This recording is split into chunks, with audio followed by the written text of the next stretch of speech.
I stood at the edge of the driveway, suitcase in one hand, my dad's silence in the other. Mom didn't even come out to say goodbye. Maybe she thought I'd be back in a week. Or maybe she didn't care. Either way, I left with $100 and a promise I'd never say out loud again. I was going to make it, or disappear trying.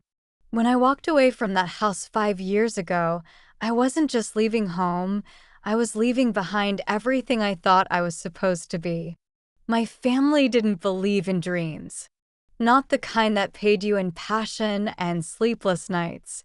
No, where I came from, you either got a job that made sense or you were a disappointment they didn't talk about at Sunday dinners.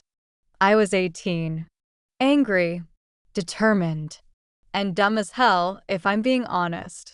The $100 in my pocket came from pawning the gold chain my grandmother gave me when I was 12. I felt sick doing it, but I figured she'd understand if she saw what I was trying to build. I slept in bus stations for the first 2 weeks. Hustled odd jobs just to eat. Showered at gyms. And lied to myself and anyone who asked that I was fine. That I had a plan. But I didn't. What I had was an idea. One idea. And I ran with it like my life depended on it. Because it did. Fast forward 5 years. Private jets, downtown penthouses, headlines, people calling me a genius. $100 million in the bank. And yet, standing in front of the same cracked driveway, heart racing like it used to when I missed curfew, I realized I still hadn't told my parents. Not a word. Not about the money, the success, the empire. And now I was about to walk back in, not as the broke, angry kid they barely believed in, but as the millionaire son they never saw coming. And they still didn't know. But they were about to. And what happened next? I never saw it coming either. When I left, I told myself I didn't care if they never called. That I didn't need their approval, their support, their belief. But the truth? I checked my phone every night for months, hoping for just one message from my mom. One voicemail. Anything. It never came. Dad was worse. He didn't yell when I told him I was leaving. He didn't argue. He just looked at me, jaw clenched, and said, "Don't come crawling back when the world chews you up." That line stuck with me.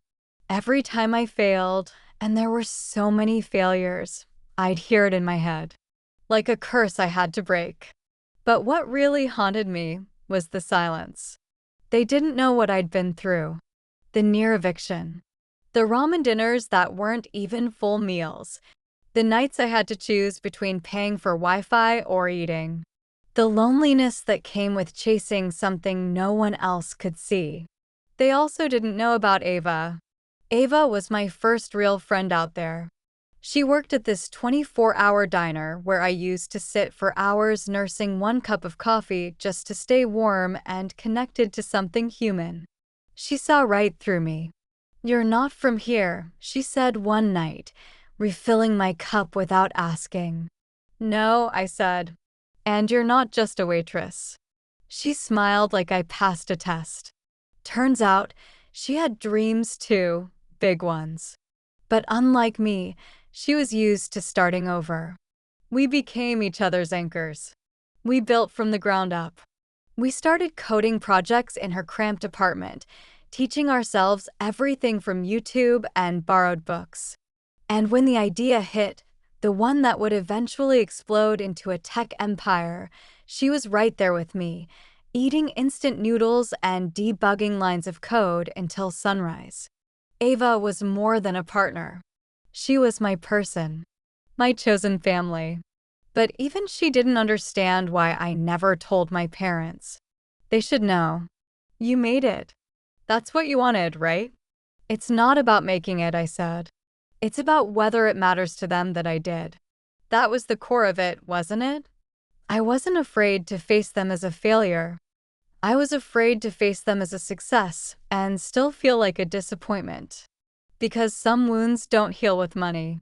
And yet, Here I was, standing at the airport gate with a duffel bag full of tailored suits, $100 million company on my phone, and a heart that still beat like I was 17 and leaving home for the first time. I didn't tell them I was coming. I wanted to see what they saw when they looked at me without knowing what I had become. I took a cab straight to the neighborhood. It hadn't changed much. Same rusted mailboxes, same cracked sidewalks. The air smelled like old barbecues and second chances. The house was smaller than I remembered. Or maybe I had just grown. When the door opened, it wasn't my mom. It was my little sister, Jade. Except she wasn't so little anymore. Her eyes widened like she saw a ghost. What the? Are you serious? Is that really you? I smiled, awkward. Hey, kid. You grew up.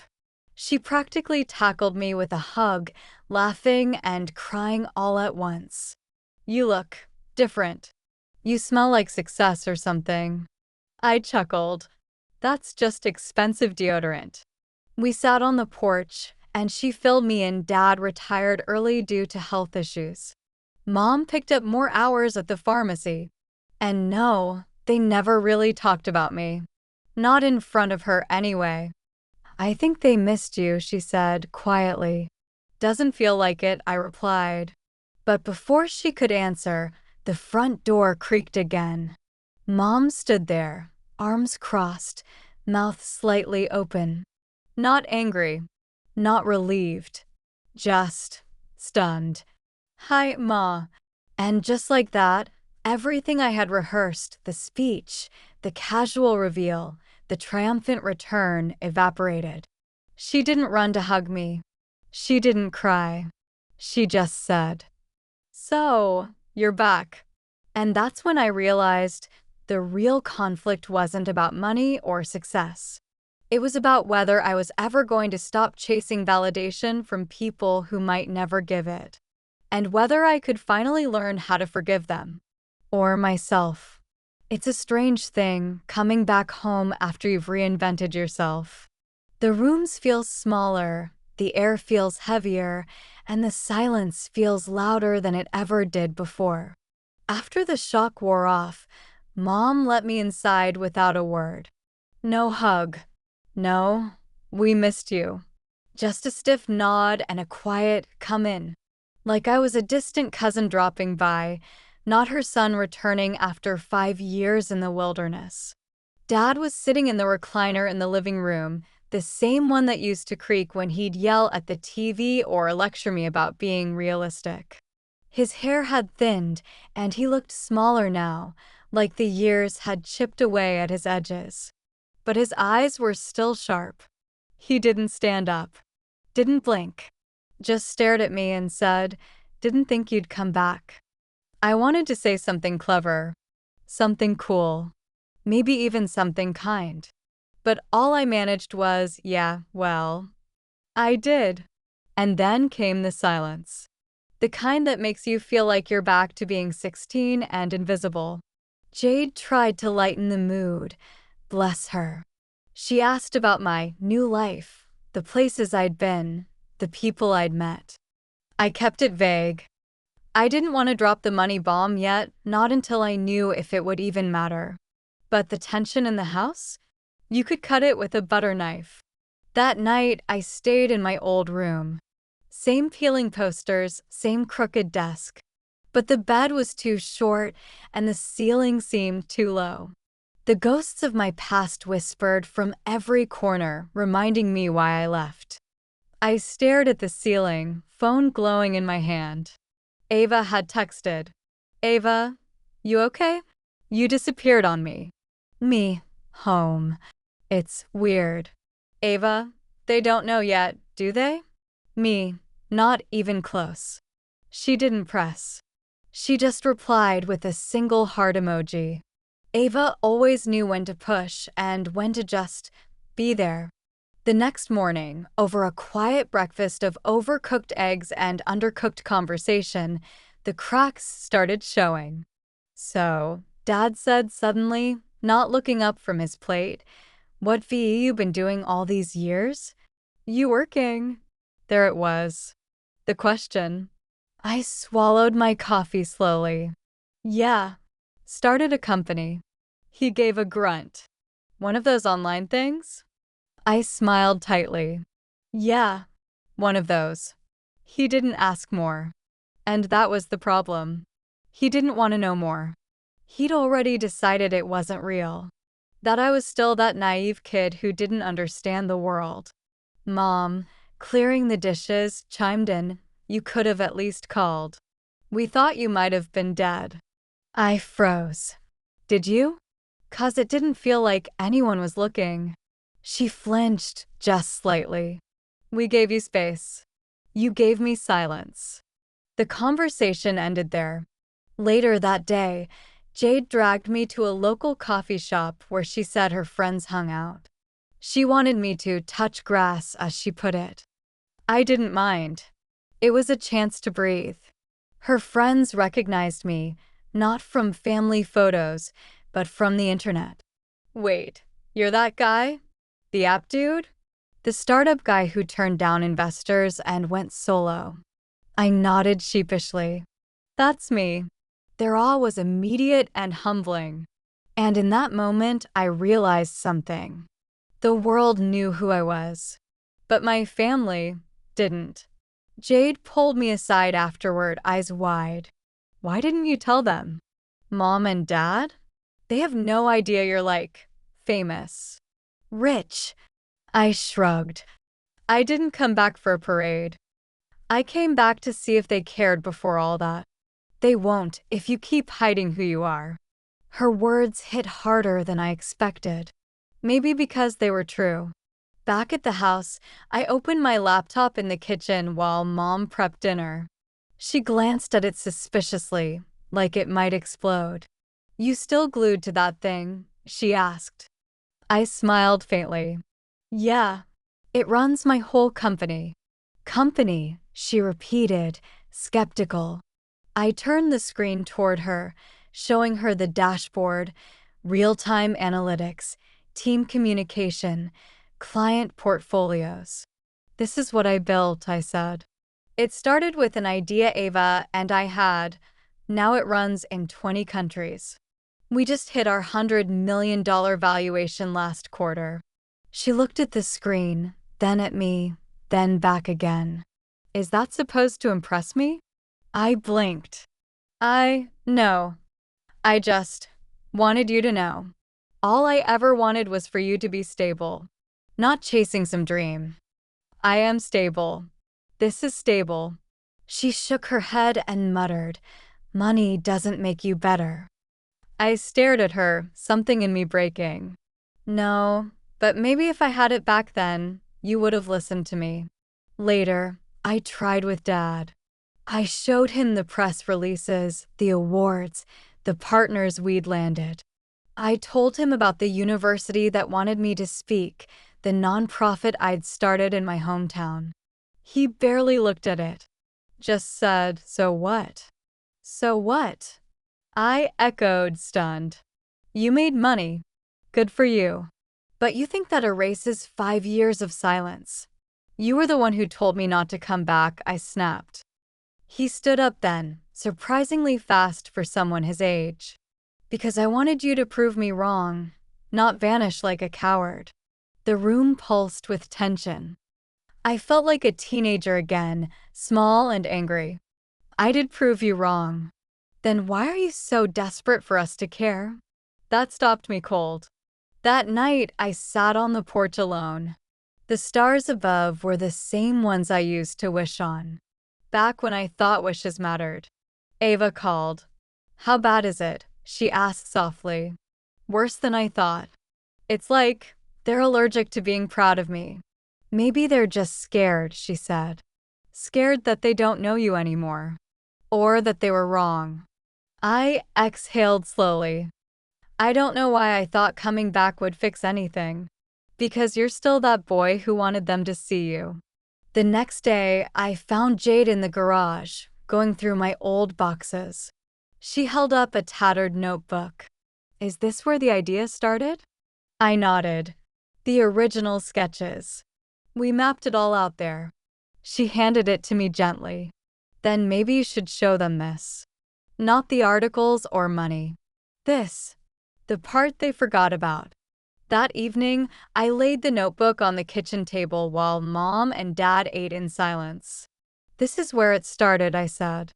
Back when I was sleeping in bus stations and stealing Wi-Fi. This is what I held on to when I had nothing. Not money. This. Dad looked at it. Really looked. Mom reached out slowly, flipping through the pages. Her fingers paused over the rough sketches and coffee-stained notes. For the first time, they looked at me with something besides disappointment. Maybe not pride, but understanding. And that was a start. But just as things began to thaw, a phone call shattered the fragile peace. Jade's voice echoed from the living room. Wait, someone's leaking stuff about you online. Are you being blackmailed? My blood ran cold. I grabbed my phone, scanning the notifications. Private emails. Investment accounts. Photos of me and Ava. Personal records. All leaking. I knew exactly who had access. And worse, I knew who wanted to hurt me. The success I brought home wasn't just mine anymore. It had enemies. And suddenly, my return home wasn't just about mending family. It was about protecting it. And proving, once again, that I could rise when everything tried to pull me down. The living room was chaos. Jade stood frozen in front of the TV, where a breaking news banner flashed my name across the screen, along with words like data breach, insider leak, and founder under fire. Mom clutched her chest like she couldn't breathe. Dad stood stiff, jaw clenched. His eyes weren't accusing, not yet. But they weren't trusting either. I grabbed my phone, fingers flying as I scrolled through the damage. The leak was real. Names of clients, IP addresses, internal reports, all dumped online like dirty laundry. This wasn't just sabotage, this was intentional. And I knew exactly who did it. Marcus, my ex-partner. The one I'd cut out after he tried to sell our software without my consent. I'd thought the legal silence we signed would keep things clean. I was wrong. Dad finally spoke, voice low and sharp. You bring this mess into our house? No, I snapped. I didn't bring anything. Someone's trying to burn down what I built.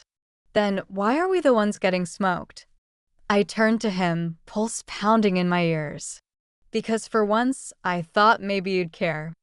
I thought maybe if I came back with something worth showing, you'd actually see me. Mom stepped forward, her voice breaking. You think we don't see you? No, I said bitterly. You saw a kid chasing dreams and decided he was already lost. And when I was lost, no one came looking. Silence. Tense. Heavy. Then Jade stepped between us, holding the old notebook. The one I'd brought out 2 nights ago. You guys don't get it. He built something out of nothing.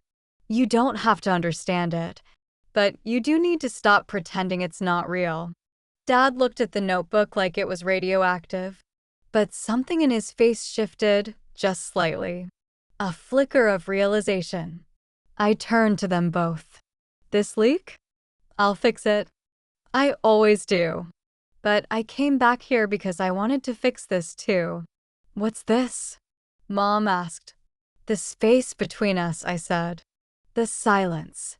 The fact that I could become everything I said I'd be and still feel like the boy you wouldn't look in the eye. Dad's lips parted. He looked at me, really looked at me, for the first time in years. You were always smart, he muttered. We just didn't know how to handle the way you dreamed. Mom's eyes filled with tears. We were scared. You were so young. And we thought if we pushed too hard, we'd lose you. I swallowed hard. You did. But you came back, she said. I nodded. Yeah, I did. And just like that, Something broke, and something healed. It wasn't perfect. It wasn't a movie ending. But for the first time, we saw each other. The past was still there, but the silence wasn't winning anymore. I stepped outside, phone buzzing in my hand. Ava was calling. I answered with a breath of fresh air. "You okay?" she asked. I looked back at the house. I think I just started to be. And now it was time to finish what I started. Not just for me, but for everyone I loved. And no leak, no enemy was going to stop that. The next 48 hours were a blur, damage control mode. I called Ava, and together we activated every emergency protocol we'd built for exactly this kind of moment. Legal teams, PR crisis managers, cybersecurity experts, we'd anticipated betrayal. We just hadn't expected it to hit while I was sitting in my childhood home. But maybe that's what made it easier to fight back.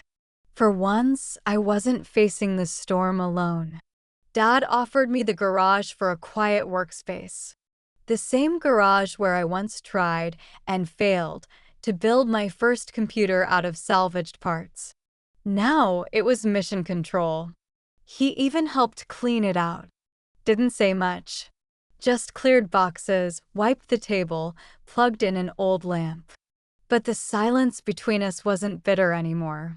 It was comfortable. Like maybe this was his version of saying, "I see you now."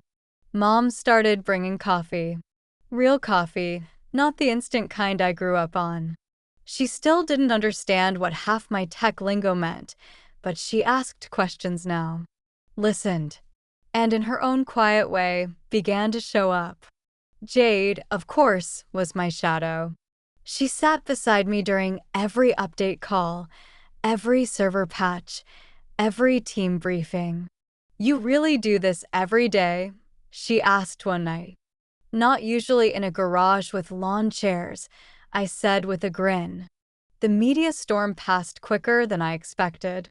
Once the truth came out, that the leak was orchestrated by a disgruntled ex-partner, and we were fully cooperating with authorities, public trust began to swing back our way. Ava flew in 2 days later. She stepped into the house like she belonged there. My parents didn't know what to make of her at first, but Ava being Ava, she won them over in hours. Mom caught her laughing with Dad on the porch that evening.